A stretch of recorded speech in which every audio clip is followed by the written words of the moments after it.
ফুলকি আর বড় রাজাবাবুকে ফাঁসা দিয়ে সবকিছু ছোট রানী করছে পুলিশের সামনে, এটা প্রমাণ করে দিল ফুলকি। হ্যাঁ বন্ধুরা, এমনটাই দেখা যাবে। তাই সম্পূর্ণ জানতে ভিডিওটিতে লাইক দিয়ে চ্যানেলটি সাবস্ক্রাইব করে দেখতে থাকুন।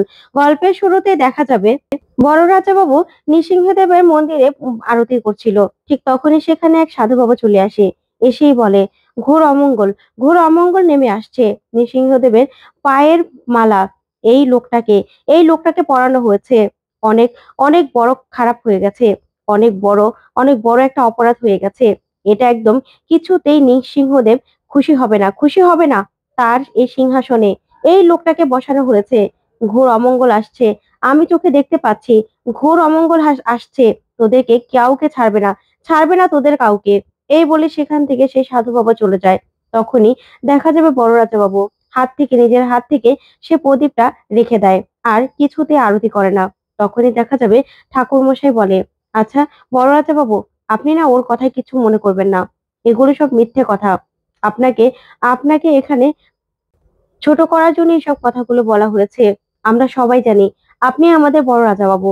তখন বড় রাজা বাবু বলে, না না, আমি কিছুতেই কথাগুলো মেনে নিতে পারছি না। আমার জন্য কারো কোনো ক্ষতি হোক সেটা আমি কিছুতেই হতে দেব না। তখন ফুলকি বলে, না বাবা, তুমি কেন নিজেকে দোষারোপ করছো বলো তো? এগুলো সব মিথ্যে। উনি একটা অন্য লোক। সে এসে কি বললো না বললো সেটা আমরা কেন শুনবো বলো তো? নিশ্চয় কোনো জায়গায় ভুল হচ্ছে। তুমি এই রাজমহলের বড় রাজা বাবু, আর সেটা সবাই জানে। কিছু হবে না, কিছু হবে না বাবা। কিন্তু বড় রাজা বাবু কিছুতেই এটা মানতে চায় না। তারপরে সে মন খারাপ করে সেখান থেকে চলে যায়। ওইদিকে ছোট রানীমা বলে, আমি বলেছিলাম, প্রথম থেকেই বলেছিলাম যে নৃসিংহদেব কিছুতেই এটা মেনে নেবে না। সে নারাজ হয়ে যাবে। কিন্তু কেউ আমার কথাটা শুনলো না। এখানে আমাদের নৃসিংহদেব একদম জাগ্রত। তখন ফুলকি বলে, শুনুন ম্যাডাম, আপনাকে না এত কিছু ভাবতে হবে না। বাকিটা আমরাই দেখে নিতে পারবো। আর এখানে প্রজারা তার বড় রাজা বাবুকে ঠিক চিনে নিয়েছে। কে এসে কি বললো সেটা আমাদের কিচ্ছু যায় আসে না। তখনই দেখা যাবে ছোট রানীমার কথায় কোনো পাত্তাই দেয় না ফুলকি। তারপরে দেখা যাবে সেখান থেকে ঠাকুর মশাই নিজে বাড়িতে যাওয়ার সময় সেখানে নিঃসঙ্গভাবে তাকে হত্যা করা হয়। যা শুনে অবাক হয়ে যায় সবাই। তারপরে সেখানে সবাই ছুটে আসে, আর সেখানে পুলিশও চলে আসে। তারপরেই ঠাকুর মশাইয়ের এরকম মরাদেহ দেখে ভয় পেয়ে যায় সবাই। প্রজারা সবাই ভয় পেয়ে যায়। আর সবাই মিলে বলতে থাকে, এটা কি হয়ে গেল? তাহলে তো দেখা যায় সেই বাবার কথাই ঠিক হয়ে গেল। নৃসিংহদেবী কি সত্যি রুষ্ট হয়ে গেল? সবার উপর এভাবে রেগে গেল? না হলে ঠাকুর মশাইকে কেন এভাবে হত্যা করা হবে? এটা তো দেখছি স্বাভাবিক মৃত্যু নয়। তখন ছোট রানীমা বলে, আমি বলেছিলাম আমি বলেছিলাম যে আপনারা ভুল করছেন, কিন্তু কেউ আমার কথা শুনোনি। এখন দেখেছো তো কি হচ্ছে? তখন ফুলকি বলে, শুনুন রানীমা, এখানে না যা খুশি তাই আপনি বলতে পারেন না। এখানে নিছকই একটা দুর্ঘটনা ঘটেছে। সেটাতে কোনোভাবে এটা প্রমাণ হয় না যে বড় রাজাবাবু নন। আর বড় রাজাবাবু এখানে আসাতেই যে এসব কিছু ঘটছে তা কিন্তু নয়। আমি এটা প্রমাণ করে দেব যে এখানে আমার বাবা বা আমার কোনো রকম কোনো হাত নেই। আর তখনই ফুলকি প্রজাদের সবাইকে বোঝাতে থাকে। তখন প্রজারাও সবাই ফুলকির কথা শুনতে থাকে। তখন দেখা যাবে আশাবরী ছোট রাজাবাবুকে বলে, দেখেছো, আমি বলেছিলাম আমি বলেছিলাম এটা ঠিক হচ্ছে না, কিন্তু তোমরা আমার কথা শুনলে না। এখানে বড় রাজাবাবু বলে যাকে তোমরা সিংহাসনে বসিয়েছো, তার জন্যই নৃসিংহদেব রুষ্ট হয়ে এই কাণ্ডগুলো ঘটাচ্ছে। তোমরা বুঝতে পারছো তো? আর এখানে ফুলকি দেখো সবাইকে কিভাবে বোঝানোর চেষ্টা করছে, আর সবাইকে বুঝিয়ে নিজের জায়গাটা পাকা করছে। তখনই ছোট রাজাবাবু বলে, শোনো আশাবরী, এখানকার প্রজারা না সবাই ফুলকিকে ভালোবেসে ফেলেছে। আর ফুলকি যেটা বলছে সেটাও তো ফেলে দেওয়ার মতো নয়। এখানে দাদা বা ফুলকির ওদের কি দোষ? এখানে যা হয়েছে সেটা পুলিশ তদন্ত করবে, তারপরে ঠিকই বের করবে। তখন ফুলকি বলে, তোমরা বোঝার চেষ্টা করো, সবাই বোঝো। নিশ্চয়ই এর পিছনে কোনো না কোনো রহস্য রয়েছে। আসলে এখানে অন্যরকম কিছুই ঘটেনি, কিন্তু এটার পিছনে নিশ্চয়ই কেউ আছে যার জন্য সবকিছু ঘটছে। তখন ফুলকি সবাইকে এই বলে বোঝাতে থাকে। তখন ছোট রানীমা প্রচন্ড ভাবে রেগে যায়। তারপরে দেখা যাবে সেখান থেকে মন্দিরে ঠাকুর মশাইয়ের লাশটা নিয়ে যাওয়া হয়। ওইদিকে পুলিশ তদন্ত করতে থাকে। অন্যদিকে ফুলকি রোহিতকে বলে, স্যার, এসব কি হচ্ছে বলুন তো? কিছুই তো বুঝতে পারছি না কি হচ্ছে এসব। তবে আমি জানি এই সব কিছুর পিছনে ছোট রানীমাই রয়েছে। তখন রোহিত বলে, ফুলকি, এবার তোমাকে একটু সংযত হয়ে কথা বলতে হবে।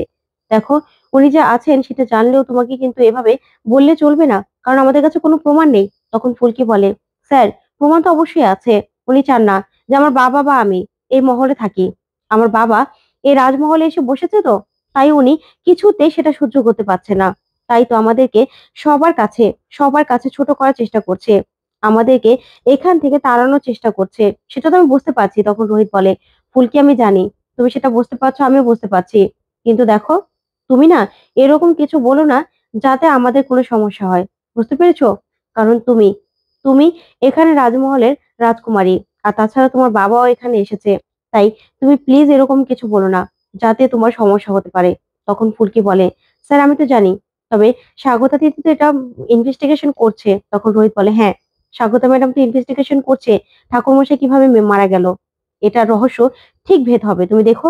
তখন ফুলকি বলে, "আচ্ছা, এই নৃসিংহদেবের রহস্যটা কি স্যার? এবার আমাদেরকে এই রহস্যটা যে করেই হোক, যে করে হোক বের করতে হবে। এই সবকিছু পেছনে যে ছোট রানীমা আছে, এবার আমাকে প্রমাণ করতে হবে।" এই বলে ফুলকি মনে মনে বলে, "আপনি এমএলএ হয়ে সেটা বড়াই করছেন তো? খুব তাড়াতাড়ি আপনার কাছ থেকে এই পদটাও আমি কেড়ে নেব। আপনি দেখবেন।" তখন এই বলে ফুলকি চুপ করে দাঁড়িয়ে থাকে। ওইদিকে দেখা যাবে গ্রামের গ্রামবাসী আরেকজনের লাশ পাওয়া যায়। ঠিক ঠাকুরমশাইয়ের মতো করেই আরেকজনকে সেইভাবে নৃশংসভাবে খুন করা হয়। তখন সেখানে গায়ের লোক দেখতে পেয়ে পুলিশকে খবর দেয়। আর পুলিশ সেখানে আসে। তখন পুলিশ এসেই সেই লোকটাকে দেখলে সম্পূর্ণ বলে, "ম্যাডাম, এখানে তো দেখা যাচ্ছে সেই ঠাকুরমশাইকে যেভাবে মারা হয়েছে, ঠিক ওরকম ভাবে মারা হয়েছে।" তখনই দেখা যাবে পুলিশ অফিসার বলে, "আচ্ছা ম্যাডাম, তাহলে কি গ্রামের লোকদের ধারণাই ঠিক? এখানে কি সত্যি নৃসিংহদেব এই কাণ্ডগুলো ঘটাচ্ছে?" তখন স্বাগতা ম্যাডাম বলে, "না, আপনার কি মনে হয় এগুলো সত্যি হতে পারে? আসলে ফুলকির কথাই ঠিক। এসব কিছুর পিছনে কেউ একজন রয়েছে। কেউ একজন রয়েছে বলেই এসব কিছু ঘটাচ্ছে। আমাদেরকে আগে জানতে হবে যে সবকিছু কে ঘটাচ্ছে।" তখন সম্পূর্ণা ম্যাডাম বলে, "ম্যাডাম, আমি ফরেস্ট অফিসে খবর দিয়ে দিয়েছি। তারা আবার আসবে।" তখন স্বাগতা ম্যাডাম বলে, "একদম ঠিক কাজ করেছো। তুমি পার্সোনাল ভাবে ফুলকিকেও খবরটা দিয়ে দাও। ওরও জানতে হবে। ওরও জানা দরকার।" তখনই সম্পূর্ণা ম্যাডাম বলে, "ঠিক আছে ম্যাডাম।" ওইদিকে দেখা যাবে ফুলকি আর রোহিত কথা বলছে। তখনই ফুলকি বলে, "স্যার আমি কিছুতেই মানতে পারছি না। এই কাণ্ডটা কি করে হলো?" তখন রোহিত বলে, "ফুলকি, তুমি না এসব নিয়ে আর মাথা ঘামিও না। যা করার সম্পূর্ণা ম্যাডাম তো করবে। তারা তো ইনভেস্টিগেশন করছে, তাই না?" তখনই দেখা যাবে ফুলকিকে সাগরতা ম্যাডাম ফোন করে। তখন ফুলকি সাগরতা ম্যাডামের ফোনটা পেয়ে চমকে যায় আর বলে, "হ্যাঁ সাগরতা ম্যাডাম, বলুন।" তখনই সাগরতা বলে, "ফুলকি, এখানে গ্রামের লোক, প্রজাদের মধ্যেও একজন মারা গেছে। ঠিক ওরকম ভাবে তাকে হত্যা করা হয়েছে।" তখন ফুলকি বলে, "কি? গায়ের লোকও একজন মারা গেছে? না, না, এটা কি করে সম্ভব? তাহলে তো এবার দেখা যাবে সবাই আবার ভয় পেয়ে যাবে। না, এটা কি করে হতে পারে?" তখনই সাগরতা ম্যাডাম বলে, "সেটাই তো ফুলকি। আমিও বুঝতে পারছি না। তবে চিন্তা করো না।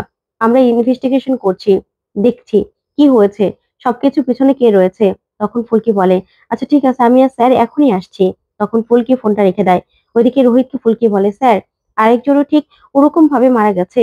আরেকজনকেও ঠিক ঠাকুরমশাইয়ের মতো করেই মারা হয়েছে। তার মানে কেউ আমাদেরকে ভয় দেখাতে চাইছে। স্যার, এসব কিছুর পিছনে যে রয়েছে তাকে এবার ধরতেই হবে।"